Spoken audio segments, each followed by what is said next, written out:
ನಮಸ್ಕಾರ ಎಲ್ಲರಿಗೂ.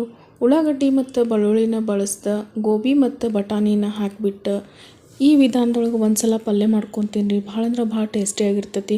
ಯಾವಾಗಲೂ ಉಳ್ಳಾಗಡ್ಡಿ ಬೆಳ್ಳುಳ್ಳಿ ಹಾಕಿಬಿಟ್ಟು ಮಾಡಿರ್ತೀವಿ ರೀ. ಆದರೆ ಈ ರೀತಿಯಾಗಿ ಮಾಡಿಕೊಡ್ರಿ ಸೂಪರಾಗಿ ಬರ್ತೈತಿ. ಮೊದಲಿಗೆ 1 ಇಂಚ್ ಆಗುವಷ್ಟು ಹಸಿ ಶುಂಠಿ ತೊಗೊಂಡ್ರಿ, ಅದನ್ನ ಕಟ್ ಮಾಡಿ ಇಟ್ಕೊಂಡನಿ. ಹಂಗೆ ಒಂದು 15ರಿಂದ 20 ಹಸಿಮೆಣ್ಸಿಕಾಯಿ ತೊಗೊಂಡನಿ. ಅದನ್ನು ಕೂಡ ಸಣ್ಣದಾಗಿ ಕಟ್ ಮಾಡಿಬಿಟ್ಟು ಮಿಕ್ಸಿಗೆ ಹಾಕ್ಕೊಳ್ಬೇಕು ರೀ. ಇದನ್ನು ನೀರು ಹಾಕೋಲ್ದನ ಪೇಸ್ಟ್ ಮಾಡ್ಕೊಡೋಣ ನೋಡಿರಿ. ಇಲ್ಲೇ ಮೆಣ್ಸಿಕಾಯಿ ಖಾರ ಕಡಿಮೆ ಅದಾವ್ರಿ, ಅದಕ್ಕೆ ನಾನು ಒಂದು 15ರಿಂದ 20 ತೊಗೊಂಡೇನಿ. ನೀವು ಖಾರಕ್ಕೆ ಎಷ್ಟು ಬೇಕು ಅಂತ ನೋಡಿ ತೊಗೊಳ್ರಿ. ಈಗ ಇಲ್ಲಿ ಒಂದು ಕಡಾಯಿ ಇಟ್ಕೊಂಡು ಇದ್ರೊಳಗೆ ಒಂದು 4 ಟೇಬಲ್ ಸ್ಪೂನ್ ಆಗುವಷ್ಟು ಎಣ್ಣೆ ಹಾಕೇನಿ ರೀ. ಎಣ್ಣೆ ಚಲೋ ತನಕ ಆದಮೇಲೆ ಒಂದು ಅರ್ಧ ಟೀ ಸ್ಪೂನ್ ಆಗುವಷ್ಟು ಜೀರಿಗೆ ಹಾಕೇನಿ ರೀ.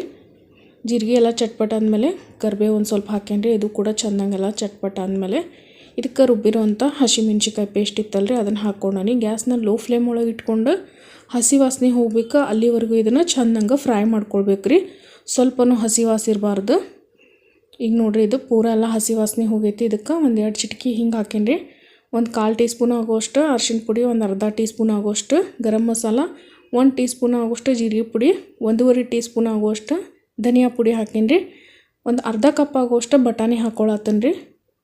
ಹಂಗೆ ಇಲ್ಲಿ ನಾನು ಗೋಬಿ ತೊಗೊಂಡೇನಿ ರೀ. ನೀವು ಗೋಬಿ ಮತ್ತು ಬಟಾಣಿ ಎರಡೂ ಸಮ ಕ್ವಾಂಟಿಟಿ ಒಳಗೆ ತೊಗೊಳ್ಬೋದು ರೀ, ಇಲ್ಲಾಂದ್ರೆ ಹೆಚ್ಚು ಕಡಿಮೆ ತೊಗೊಳ್ಬೋದು ರೀ. ಈಗ ರುಚಿಗೆ ತಕ್ಕಷ್ಟು ಉಪ್ಪು ಹಾಕಿಬಿಟ್ಟು ಇದನ್ನು ಚಲೋ ತಂಗೆ ಎಲ್ಲನೂ ಮಿಕ್ಸ್ ಮಾಡ್ಬೇಕು ರೀ. ಯಾರೆಲ್ಲ ಚಾನಲ್ ಹೊಸದಾಗಿ ನೋಡತ್ತೀರಿ ಚಾನಲ್ ಸಬ್ಸ್ಕ್ರೈಬ್ ಮಾಡ್ಕೊರಿ. ವಿಡಿಯೋ ಇಷ್ಟ ಆದರೆ ಲೈಕ್ ಮಾಡಿರಿ. ಆದಷ್ಟು ಎಲ್ಲ ಹೆಚ್ಚಿನ ವಿಡಿಯೋಗಳನ್ನ ನೋಡಿಬಿಟ್ಟು ನಿಮ್ಮ ಫ್ಯಾಮಿಲಿ ಫ್ರೆಂಡ್ಸ್ ಜೊತೆನೂ ಶೇರ್ ಮಾಡಿರಿ. ಈ ಮುಖಾಂತರನೂ ನಮ್ಮ ಚಾನಲ್ಗೆ ಸಪೋರ್ಟ್ ಮಾಡಿರಿ ಅಂತ ಕೇಳ್ತೇನೆ ರೀ. ಈಗ ನೋಡಿರಿ ಇದನ್ನೆಲ್ಲನೂ ಮಿಕ್ಸ್ ಮಾಡೀನಿ. ಸ್ವಲ್ಪ ಇದನ್ನು ಒಂದು 2 ನಿಮಿಷ ಲೋ ಫ್ಲೇಮ್ ಒಳಗೆ ಮುಚ್ಚಿ ಇಡತ್ತೇನೆ ರೀ. ಈಗ ನೋಡಿರಿ 2 ನಿಮಿಷ ಆಗೈತಿ. ಹಸಿ ವಾಸನೆನೂ ಎಲ್ಲ ಪೂರ್ತಿ ಚೆನ್ನಾಗಿ ಹೋಗೈತೆ ರೀ. ಇದಕ್ಕೆ ಒಂದು ಸಲ ಚೆನ್ನಾಗಿ ಮಿಕ್ಸ್ ಮಾಡಿಬಿಟ್ಟು ನೀರನ್ನ ಸೇರಿಸ್ಕೊಳ್ಬೇಕಾಗ್ತೈತೆ ರೀ.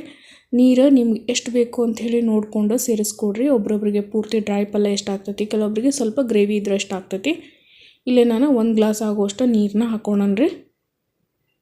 ನೀರು ಹಾಕಿಬಿಟ್ಟು ಮಿಕ್ಸ್ ಮಾಡ್ಕೊಳ್ಬೇಕು ರೀ. ಮಿಕ್ಸ್ ಮಾಡಿಬಿಟ್ಟು ಇದನ್ನು ಕುದಿ ಬರಾಕ್ಬಿಡ್ಬೇಕು ರೀ. ಕುದಿ ಬಂದಮೇಲೆ ಇದನ್ನು ಮುಚ್ಚಳ ಮುಚ್ಚಿಬಿಟ್ಟು ಬೇಯೋವರೆಗೂ ಪೂರ್ತಿ ಗೋಬಿ ಮತ್ತು ಬಟಾಣಿ ಬೇಯಬೇಕು ರೀ. ಅಲ್ಲಿವರೆಗೆ ಇದನ್ನು ಮುಚ್ಚಿ ಇಡಬೇಕಾಗ್ತೈತಿ. ಇಲ್ಲಿ ನಾನು ಒಂದು 10 ನಿಮಿಷ ಮುಚ್ಚಿ ಇಡತ್ತೇನೆ ರೀ. ಲೋ ಫ್ಲೇಮ್ ಒಳಗೆ ಇಟ್ಕೊಡ್ರಿ. ಈಗ ನೋಡ್ರಿ ಇದು ಒಂದು 10 ನಿಮಿಷ ಆಗೈತಿ. ಮುಚ್ಚಳ ಓಪನ್ ಮಾಡಿಬಿಟ್ಟು ಇದನ್ನು ಬೆಂದೈತಿಲ್ಲ ಅಂಥೇಳಿ ಒಂದು ಸಲ ಚೆಕ್ ಮಾಡಿಕೊಡ್ರಿ. ಈಗ ನೋಡಿರಿ ಹಾಕಿರೋಂಥ ನೀರನ್ನು ಕ್ವಾಂಟಿಟಿ ಕರೆಕ್ಟ್ ಐತೆ. ಹಂಗೆ ಎಲ್ಲನೂ ಗೋಬಿ ಅದು ಎಲ್ಲನೂ ಬೆಂದೈತಿಲ್ಲ ಅಂತ ಚೆಕ್ ಮಾಡ್ಕೊರಿ. ಉಪ್ಪದು ಟೇಸ್ಟ್ ಮಾಡ್ಕೊಡ್ರಿ ಒಂದು ಸಲ. ಇಲ್ಲಿ ಹಾಕಿರೋಂಥ ಉಪ್ಪದು ಎಲ್ಲ ಕರೆಕ್ಟ್ ಐತ್ರಿ ಮತ್ತು ಗೋಬಿನೂ ಬೆಂದೈತ್ರಿ, ನೋಡ್ತಿರ್ಬೋದು ರೀ. ಭಾಳ ಅಂದ್ರೆ ಭಾಳ ಸೂಪರಾಗಿ ಬರ್ತೈತೆ ರೀ ಇದು. ಈಗ ನೋಡ್ತಿರ್ಬೋದು ರೀ. ಇದನ್ನು ನಿಮ್ಗೆ ಕಟ್ ಮಾಡಿ ತೋರ್ಸತ್ತೀನಿ. ಒಬ್ರವ್ರಿಗೆ ಪೂರ್ತಿ ಬೆಂದರೆ ಎಷ್ಟು ಆಗ್ತೈತಿ, ಕೆಲವೊಬ್ಬರಿಗೆ ಸ್ವಲ್ಪ ಲೈಟಾಗಿ ಕಚ್ಚಾ ಇದ್ರೆ ನಡೀತೈತೆ ರೀ. ಈಗ ಇದಕ್ಕೆ ಸ್ವಲ್ಪ ಕೊತ್ತಂಬರಿ ಸೊಪ್ಪು ಹಾಕಿಬಿಟ್ಟು ಮಿಕ್ಸ್ ಮಾಡಿ ಗ್ಯಾಸ್ ಫ್ಲೇಮ್ ಆಫ್ ಮಾಡಿದ್ರೆ ಗೋಬಿ ಮತ್ತು ಬಟಾಣಿ ಪಲ್ಯ ರೆಡಿ ಆಗ್ತೈತೆ ರೀ. ಉಳ್ಳಾಗಡ್ಡಿ ಬೆಳ್ಳುಳ್ಳಿ ಬಳಸ್ತಾನು ಇಷ್ಟು ಟೇಸ್ಟಿಯಾಗಿ ಮಾಡ್ಬೋದು ಅಂಥೇಳಿ ನಿಮ್ಗೆ ಗೊತ್ತಿಲ್ಲ ಅಂದರೆ ಒಂದು ಸಲ ಮಾಡ್ಕೊಂಡು ನೋಡಿರಿ. ಇದು ಚಪಾತಿಗೆ, ರೊಟ್ಟಿಗೆ, ಅಕ್ಕಿ ರೊಟ್ಟಿಗೆ, ರಾಗಿ ರೊಟ್ಟಿಗೆ, ದೋಸೆಗೆ, ಪೂರಿಗೆ, ಬಿಸಿ ಬಿಸಿ ಅನ್ನಕ್ಕೂ ಸೂಪರಾಗಿರ್ತೈತೆ ರೀ. ಒಂದು ಸಲ ಮಾಡಿ ನೋಡಿರಿ ಹೆಂಗೆ ಬಂತಂತ ಹೇಳ್ರಿ. ಈ ವಿಡಿಯೋ ಇಷ್ಟ ಆಗಿದ್ರೆ ಲೈಕ್ ಮಾಡಿರಿ. ಮತ್ತೆ ಸಿಗ್ತೀನಿ ಅಂತ ನೆಕ್ಸ್ಟ್ ವಿಡಿಯೋ ಒಳಗೆ. ಅಲ್ಲಿವರೆಗೂ thank you so much for watching.